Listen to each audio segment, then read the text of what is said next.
Welcome to Conversations with Deborah, a bi-coastal dialogue with myself and Deborah Manning, exclusively on malcolmpresents.com. Good morning or good afternoon. Good afternoon, Good Malcolm. afternoon for both of us, Deborah.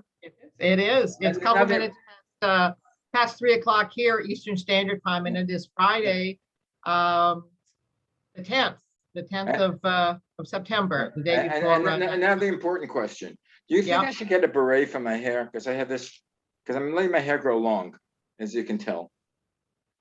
And these are my sunglasses I just have up because I was outside. But it's almost a beret would look good. A beret. You know what? I would like to see you in a bowler hat. I think a bowler hat would be far more. Bowler fitting. hat? Yes, far more fitting. Absolutely. Or maybe a hat like a Winston Churchill hat. Or a straw hat. No. It has to be something of import and of substance. So it must be. Oh, okay. So, Well, if you see something, send me an email on it. Oh, okay. Maybe I'll decide that I'm going to do it. I love it. Anyway, my name is Deborah Manning, and I'm a native Californian. Used to be a news reporter back in good old California, which was my birthplace. Left California 5.5 years ago. My Lord, we're coming up on almost 6 years. Moved to Greenville, South Carolina. Couldn't be any happier. Greenville is the New South, and we've talked about that in the past and some prior conversations. But it's an amazing place to live, and it's an amazing place to be able to be solidly middle class. And I am proudly and solidly middle class. We moved into a working class neighborhood, and it's fabulous. We don't have fancy dancy stuff. We have hand-me-down stuff, and you know what? We're loving every second of it. We really are.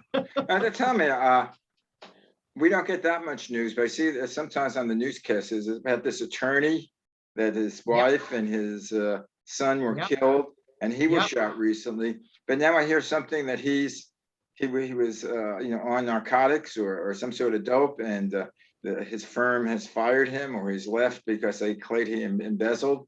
What's the story there? Is there much news play there in South Carolina? Yeah, there's a lot of news play here, and people are shocked and stunned, and talk about unbelievable story involving the son who allegedly was going on trial for being drunk and had a party boat and ended up colliding into, I believe it was a pier or something, and ended up killing a lady. And from there, there was a shooting back in August, a couple of months ago, I should say.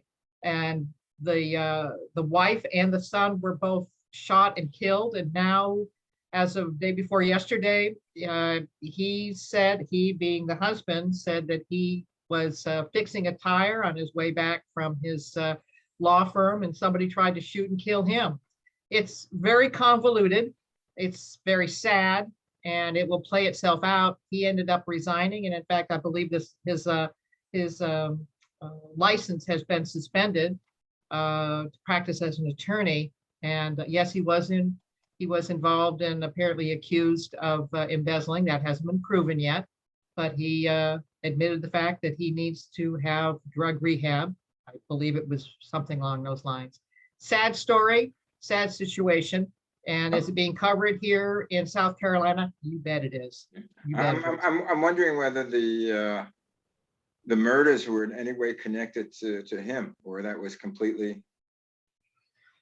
Well, there's a lot of theories going on out there, and they're gathering a lot of evidence, because it was a superficial shot to the head that the man sustained. And there's some very oddball things going on. And some people say that he might have been the shooter of both his wife and his son. Yeah, that's what I'm. Who knows? And it will be revealed as the investigation goes forward. Or as I watching Law and Order, I wonder how much life insurance she had, and if he needed money. I expect. Well, they talk about murders, the source of it being passion and or money. I've always been, because I used to be a private investigator and still am, follow the money. Follow the That- money and you'll find that- a lot. Yeah, I expect to see next year on Law and Order, they always have, this is based on this is not based on an actual story, but it's always similar to what's happened. It doesn't necessarily have to happen in New York. Yeah. But there's Yeah. similar stories, and I'm sure we're going to see something in the last half of Law and Order season. Yeah, I would say so. But as I say, this is September the 10th, and of course, September the 11th of 2001, the attack on the trade towers, and the news media has started the memorial services and what have you. Yeah, but And let me interrupt this for 1 minute before Oh. we get into the serious things. I Mhm. also want to wish my wife a happy anniversary, which is Oh. coincidentally 9/11. No, but it was Oh not, my, but it was 9/11 1994. oh my, oh my. But I remember 9/11. We're living in Los Angeles in 2001, and I was getting ready to go to work, and we're listening to TV discussing where we're going for anniversary dinner. Yes. And I turned on the news, and I saw the first plane in the Trade Center. Yeah. And my first thought was that it's one of the small planes that some of the local airports for some reason got mixed up. There was a fog because the World Trade Towers is with 120 stories. Yeah. So it was easy to crash into it if the visibility was poor. Yeah. But then live, I saw the other plane go into it, and I said, "Oh my God, it wasn't an accident." Yeah. Well, it was funny.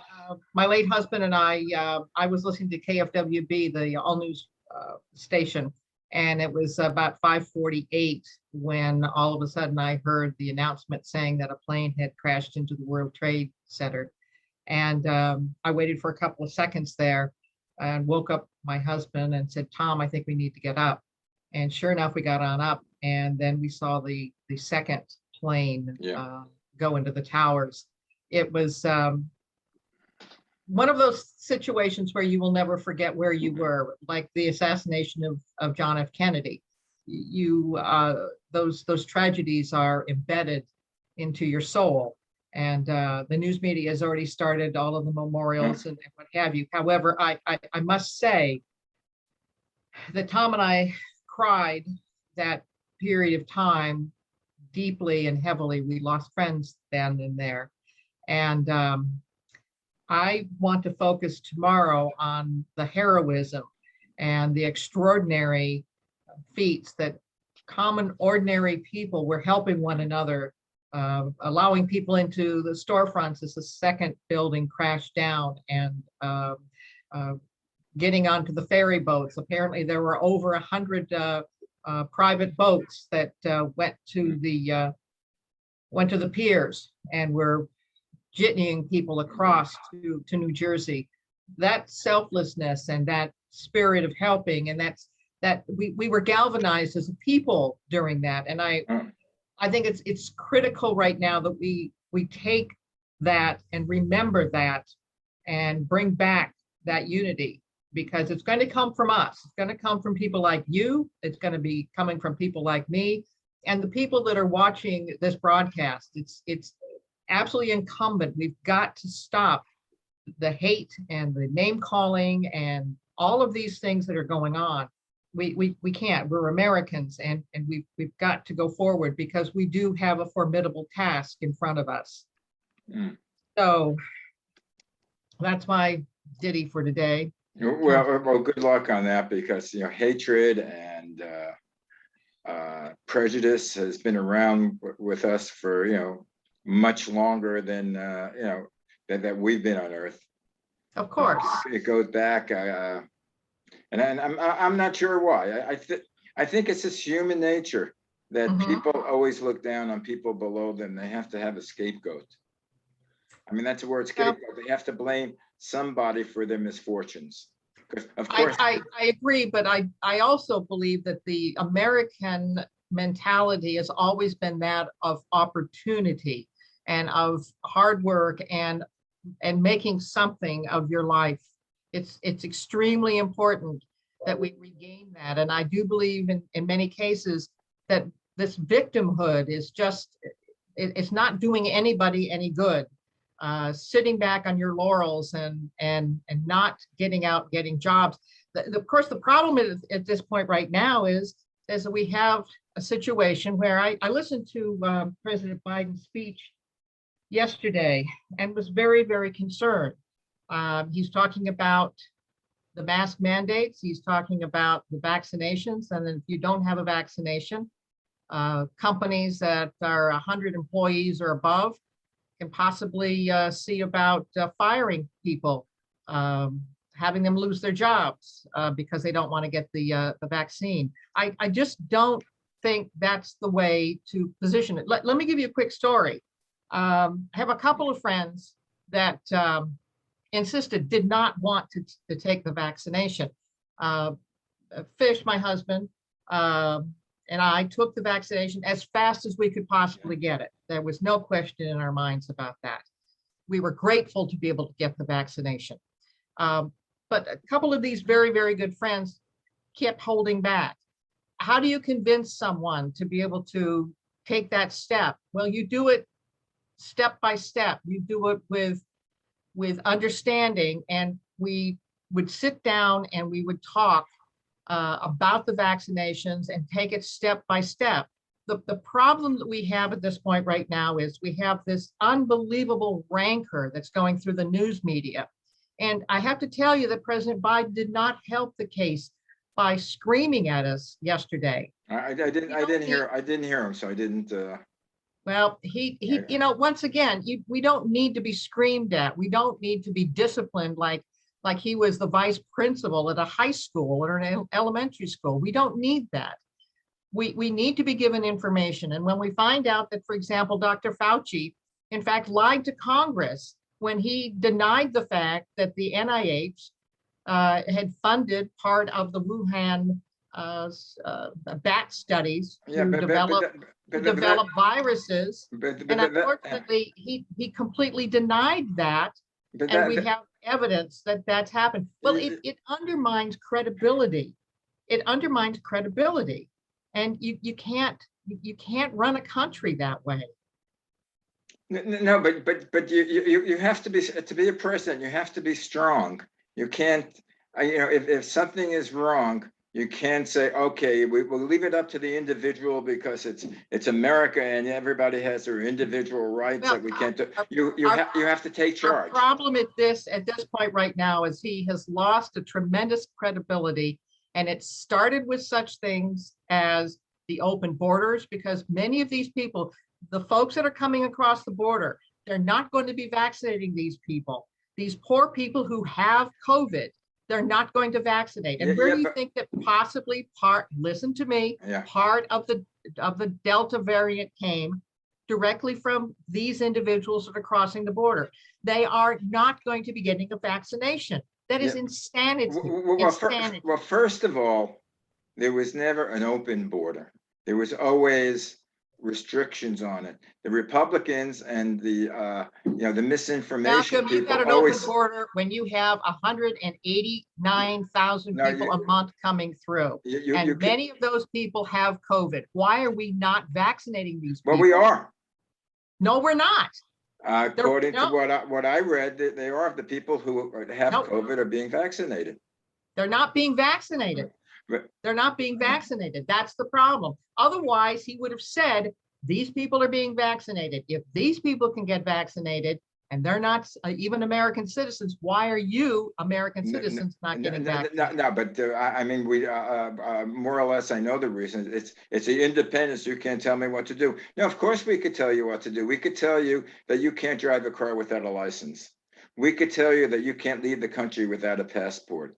We could tell you in certain cities that people coming across the border should be getting a vaccination. And we say your that. own people have to get a vaccination, and if they don't, they lose their jobs, they lose their livelihood, and we're allowing people who they're not even citizens and don't live here to come ahead and infect us with the COVID and with the Delta variant. That's crazy. That's craziness. Well, first of all, he's not saying everybody has to get the vaccine. Well, he's saying yes, but he's saying people who. Yes, he did. No, but he's saying Yes, he does.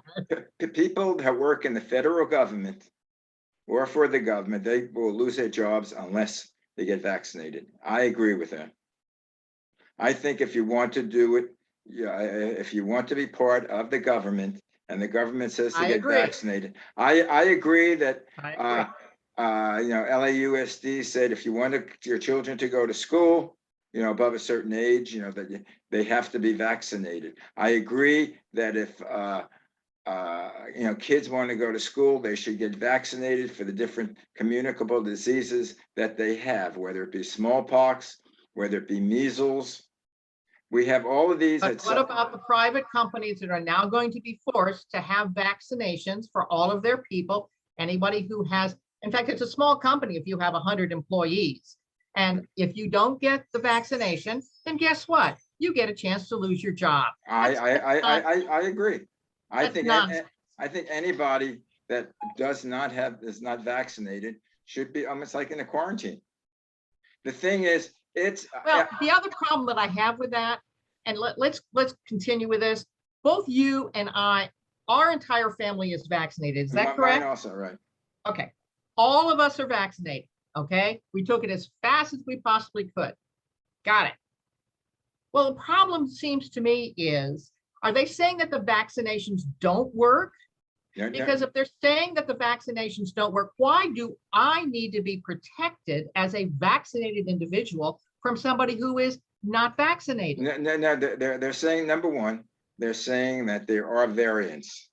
And some of the variants, might be more like the Delta variant, which people are getting, and they're breakthrough cases, even though it's a minority. And the people who have the breakthrough cases have less severe symptoms than someone who's not given the breakthrough. And why are we having this crazy fire drill of fear and loathing? And basically what we're doing with unvaccinated people is, once again, we're shunning them. Yeah, but once again, we're making it between the vaccinated and the unvaccinated. It's nonsense. We're vaccinated, Malcolm. We don't have to be concerned. If we get the Delta variant because we haven't worn a mask, which we actually do wear masks in certain instances, then it's minor. It's a minor situation. Right, but you can, if even if you don't have the symptoms, from what I understand, that you could carry the virus, that you could give. You carry it and you give it to somebody who's been unvaccinated. Right. That is simply their choice. And I am sorry if they don't want to get vaccinated. But once again, for example, we have the two friends who didn't want to be vaccinated. You know what? By telling them and sitting down and treating them like people, not like children, they're both vaccinated. Yeah, they're both vaccinated. That's a small incident. No. It's one-on-one. And I have to tell you, I am tired of this president talking down to us. Well, you were tired of this president. He talked down to us about Afghanistan. He told us lies about Afghanistan. I'm going to get all of the Americans out. I'm going to get all the people who helped us. We're not going to leave an American behind. Baloney. He did. He did. Actually, there are a lot of Americans who didn't want to go out, who have actually dual citizenship. How about the 6 planes that were filled with Americans and with Afghan translators that we had to beg and borrow to see if we could get from the Taliban to allow us to have them go to Qatar. But we got them out. But they got out. They got out yesterday. So he got it done. How many more people are in the exact same situation? And he'll get them out. Mm-hmm. The whole thing with Afghanistan is, yes, I agree with you that the way it was done was a little screwed up. But the whole— I'm glad to hear you say that. But the whole— because it was screwed up. We don't leave people behind. Yeah, well, we shouldn't have been there in the first place. Well, we were there in the first place. Both sides, both parties did it. Because what they're saying now is they're saying, gee, how could we leave all those women? They want the education and the girls to the Taliban. but they were there before we even went in. The And what's wonderful about the 20 years that we spent there, we had women and girls able to grow up as human beings, not as property. I know, but they haven't changed any minds about the society. The society is still the same. As soon as we left, the society plunged back the way it was. Almost. The only problem is there were protests, and those protests that took place, people were beaten, and we were shown the journalists who were actually trying to cover the protests by women who said, we don't want to be chattel, Right. we don't want to be property, we are human beings. Those journalists who covered that were beaten to a pulp. Right. So, Well, we're talking about the Taliban being civilized and businesslike. Oh, come on. but that's the government. That's who they want there. They were not voted in, my dear. They that's took society. over. They took over. Who's voted in those countries? Where is I beg your it? pardon? Where is the democracy? Is the Saudi Arabia a democracy? Is Iraq a democracy? Is Iran a democracy? I mean, literally, really. Are they? Well, we certainly had some semblance of peace before we decided to do the crazy thing, which was to take all of our troops out first, rather than allowing the innocents, the American citizens, and the Afghans to come out first, rather than the troops coming out first. I have a question. It's crazy. If, yeah, let's say we got all the Americans out, all the Afghans who, worked with us out, would the women be any better off? Would the girls be better off? No, I mean, the one thing I must say, I did not agree with taking all of the troops out. There was semblance of some kind of order when we had air support, and that's what actually President Ghani was calling President Biden to ask for air support because he was very concerned about the Taliban.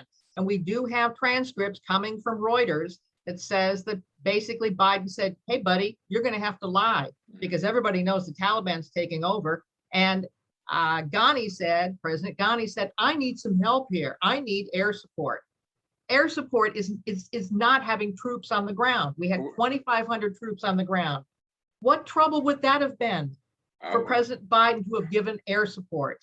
Well, I have a question now. How many troops did they have? The Afghanis said they had 100. I think the number I remember is 160,000. I think it was more than that, but go ahead. And how many are in the Taliban?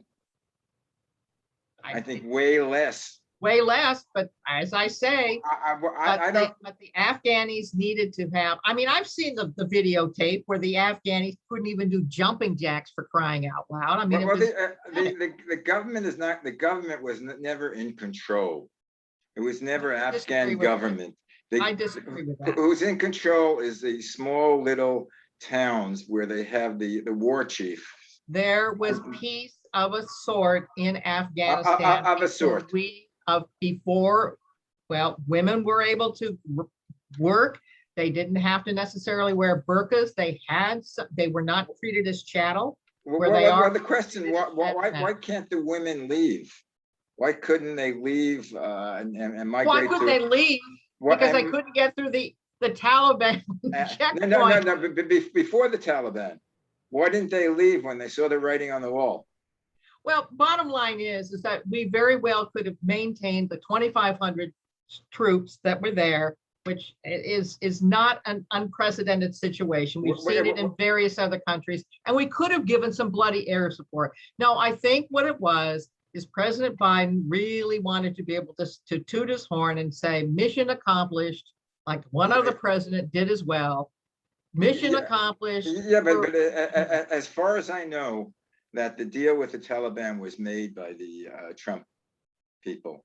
And the deal was that the Taliban would not actively go after American troops if America agreed to leave. And that was made the latter part of the Trump administration. To read the agreement, it is on the internet. And the Taliban had violated the agreement numerous times. And once again, I would have expected that President Biden, rather than doing this Trump hate syndrome, would have gone ahead and looked at the merits and would have said, well, you know what? maybe we could go ahead and just keep 2,500 troops Okay, there. Maybe we could have some air support there. okay, I have a question for you then, another question. Yeah. Let's say we kept it 2,500 and the Taliban attacked American soldiers Mhm. and they killed them. Would you say that we should have then brought in another 5,000 or 10,000 troops? Well, it's a hypothetical that I'm not going to indulge in because we were completely out. I mean, we lost. And the other thing that's very odd to me, and I hope that you're upset about it as well. I'm not understanding why Speaker Nancy Pelosi refuses to mention the names of the 13 service people who were killed with the suicide bomber. I don't understand why their names were not read into the record. Is there an explanation? I couldn't find any information on that. I remember the last time you asked me about that. I didn't know because Nancy Pelosi, number one, I think is good. I mean, I don't find her negative. I find her that she's a strong Speaker of the House. You may not agree with what she wants, and sometimes she may not do it in the most officious way or the nice way, but she's effective. Well, let's do a hypothetical. Hypothetically, if Speaker Pelosi refused to utter the names of the 13 service members who were killed by the suicide bomber, would that disturb you? Would that upset you? Would that be something that maybe that would upset me? The only thing that I could think of at that particular point, and I read something about it, that she, and this is like a day or two after, I mean, this is not, after, that she didn't want to reveal the names until all the families were notified. So in other words, that the family wouldn't find that the name of their son. All 13 of the names were revealed to us, and I'm certainly not a family member. All 13 of the names, and all that was to be done was to have the 13 names read into the congressional record, and she refused to do that. Well, I am jaw-dropping, unbelievable. And what I don't understand is she and many of the House members, the Democratic House members, were all dressed up in African gear to go ahead and mourn the death of George Floyd, which of course was a murder. It was a horrible, horrible situation that took place. Yet they dressed up and they mourned the loss of George Floyd, which was certainly fine, but they refused to acknowledge the 13 service members who were there. Again, I can't comment on that because I don't know. Well, if it were a hypothetical, hypothetical, I would agree with you. Hypothetically, if they never, and it hasn't been mentioned since, it hasn't been mentioned into the record since their death. They tried to put it in several times, and the Republicans were told no. Why? Well, how were they told no? Because they can get up and do their speech. They will not. That Nancy gavelled them down and silenced them. Okay, that again, that you have to send me some articles on that. I will. Because I haven't. I will. I haven't heard that. I've looked at the.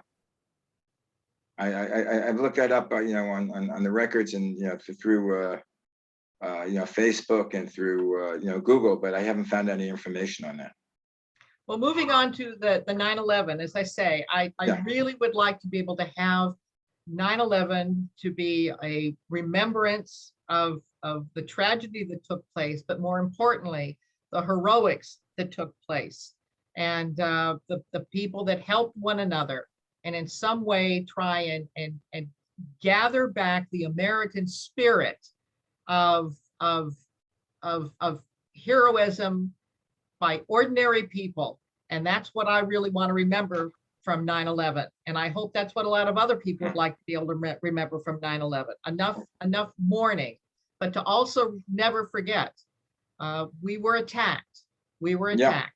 By who? We were attacked, unfortunately, by extremists, by Islamic extremists. And unfortunately, because no one wanted to be called prejudiced and racist and all of that, all of the shenanigans took place right underneath our nose. And we had the FBI and the CIA and the NSA not speaking to one another because, once again, they didn't want to trade information and what have you. That's baloney. They're American companies. Well- These are American entities that should have been talking and exchanging information. Well, they should have. I mean, I don't know if they exchange information now. Or they keep that, or they keep secretive. Again, all I know, again, I'm not privy to all that information, but I see with the, just on things like law and order, where the FBI doesn't talk to the local police. It's sort of like, again, who has authority? Oh, that's local. No, that's FBI, that's federal. Well, the one thing They should be working together. Well, it does concern me that apparently, and this has all been announced, that apparently since January the 6th, that the biggest threat to American security is white supremacy. Which It's I not agree. outside terrorism, it is white supremacy. I agree with Well, that. I do think that we need to broaden that to say that extremists, in terms of terrorists that want to do evil and want to do harm, that is not singularly white supremacists. That's absurd. That's absurdity. And we should be looking to make sure that we have secure borders. I understand that a number of terrorists have already been found out from the southern border and perhaps even from the northern border. But once again, I mean, to simply say white supremacists, that's absurdity. It's political again. Well, they're the ones that in recent years have done, most of the damage No, they in this haven't. country. Again, I'm not an authority on that, but from my feelings. But anyway, who I think should be, in the 911 remembrance, the first responders. Yep. Who knew things were going to happen. The firemen who lost, untold number of fire people who were going up to rescue the people in the building, and when the building collapsed, the police or the ordinary people who were just helping out. Yep. That died. These you remember, or the people in the plane that was crashed in Pennsylvania because they knew it was going into Washington, and they didn't want it to continue. Yeah. Again, people helping out, during that, helping out other people. They're not heroes in the sense of that they risked their lives. They're heroes because they felt for their fellow human beings. They felt for the man. So they were helpful. They weren't concerned about who voted for whom. Right. They were Americans, and that is the American spirit. Well, they didn't even know. I mean, the other people didn't necessarily have to be Americans. What I disagree with now with America First is that we're one big planet. The planet is, Earth. America First does not exclude the rest of the planet. I think that is the media, trying to push a political agenda. America First does not mean the rest of the world go to hell. That's absurd. Well, that's what I get. It's America First, and the rest could.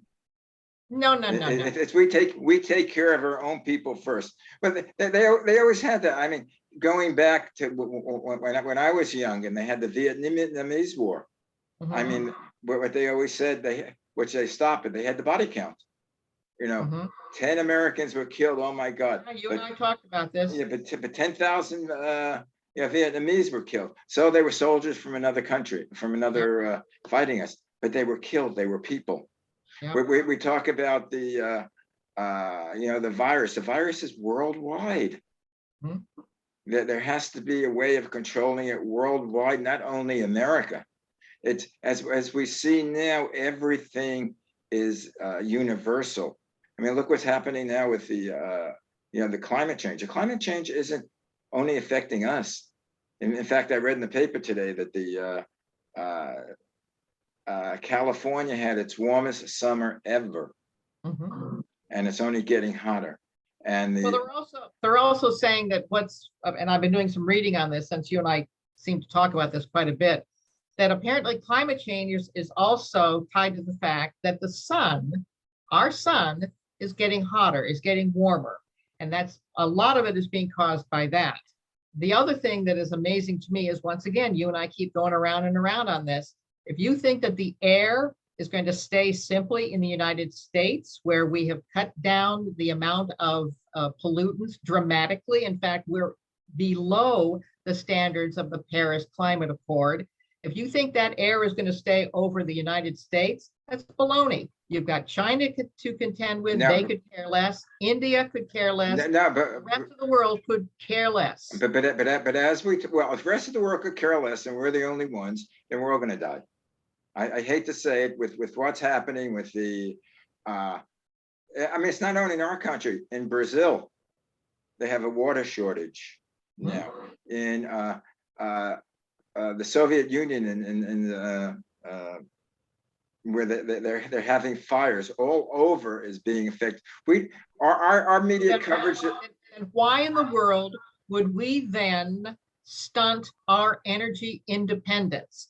We need to stay energy independent, so we're not reliant. I mean, with President Biden begging OPEC to send us more oil, we have plenty of oil. But once again, it has, we cannot substitute our energy independence to be able to say, oh yeah, we're doing climate change. In fact, we've already met the climate change that was mandated by the Paris Accord.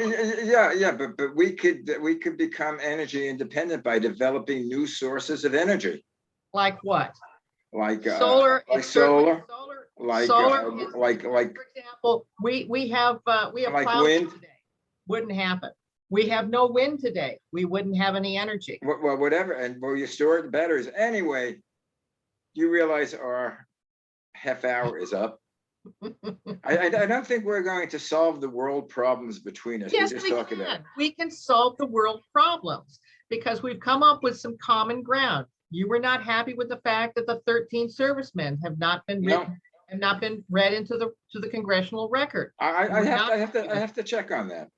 Please do. Will you double check on that, because I don't know if it's still out there, because there should be a larger protest about that if they're not. As I say, what I heard. We talked about 9/11 and the heroics of common ordinary people. That is what we need to be able to do to be able to reunite the United States and not keep blaming white supremacists, for God's sake. Well, let's see what happens. I think it's they're supposed to have another march on Washington, the group on the. Well, and I do hope they get rid of the FBI provocateurs. I mean, they found out there were a half a dozen of them in January the 6th. That's the reason that the charges were not inflated to let's see, they were dropped to misdemeanors. So I do hope that the FBI would keep their people out. Well, they also were talking about, I heard something that some of the Republicans were saying it was police brutality upon the Capitol Police, that they're the ones that really caused what was happening, a lot of the rioting. But well, that's absurd. That's I know. Ridiculous. Well, something I'm deciding that life is absurd. Whatever we talk about doesn't. It's not absurd. Life is marvelous. We're having a wonderful time, and I have to tell you, I mean, happy. I'll tell you. Speak to me in another 100 years from now. Let's see what the history books put in. I'd be curious to see what the this period of time, how they're gonna write it up. I guess who's gonna write it up? I think we can turn it around, Malcolm. I really do.